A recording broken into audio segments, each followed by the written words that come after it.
एक नदी के किनारे जामुन के पेड़ पर एक बंदर रहता था।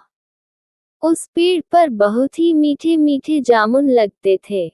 एक दिन एक मगरमच्छ खाना तलाशते हुए पेड़ के पास आया। बंदर ने उससे पूछा तो उसने अपने आने की वजह बताई। बंदर ने बताया कि यहाँ बहुत ही मीठे जामुन लगते हैं और उसने वो जामुन मगरमच्छ को खिलाए। अब मगरमच्छ वहां पर रोजाना आने लगा और उन दोनों की मित्रता हो गई। एक दिन उस मगरमच्छ ने कुछ जामुन अपनी पत्नी को भी खिलाए।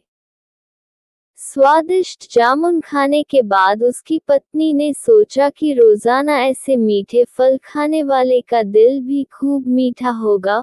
उसने अपने पति से कहा कि मुझे उस बंदर का दिल चाहिए और वो इसी जिद पर अड़ गई। कहा कि यदि तुम बंदर का कलेजा नहीं लाते तब तक आप भी यहाँ पर मत आना। पत्नी की जिद से मजबूर हुए मगरमच्छ ने एक चाल चली और बंदर से कहा कि उसकी भाभी उसे मिलना चाहती है। बंदर ने कहा कि मैं नदी में कैसे जा पाऊंगा। मगरमच्छ ने कि तुम मेरी पीठ पर बैठ जाओ, ताकि मैं तुम्हें अपने घर तक तैर के ले जा सकूं। बंदर ने उसकी बात पर भरोसा कर लिया और वो मगरमच्छ की पीठ पर सवार हो गया।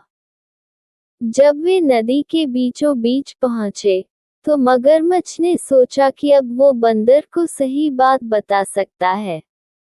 उसने बंदर से कहा, मित्र कि मेरी पत्नी उसका दिल खाना चाहती है। बंदर ने सोचा, अरे यार कहाँ फंस गया, ये तो मुझे मारकर खाना चाहते हैं। लेकिन उसने एक उपाय सोचा। बोला, ओह मेरे मित्र, तुमने ये बात मुझे पहले क्यों नहीं बताई, क्योंकि मैंने तो अपना दिल जामुन के पेड़ में संभाल कर रखा है। अब जल्दी से मुझे वापस नदी के किनारे ले चलो ताकि मैं अपना दिल लाकर अपनी भाभी को उपहार में देकर उसे खुश कर सकूं।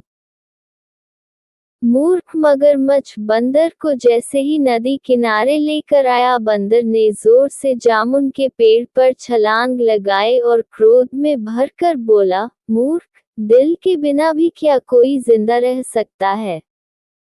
जा, आज से तेरी मेरी दोस्ती समाप्त।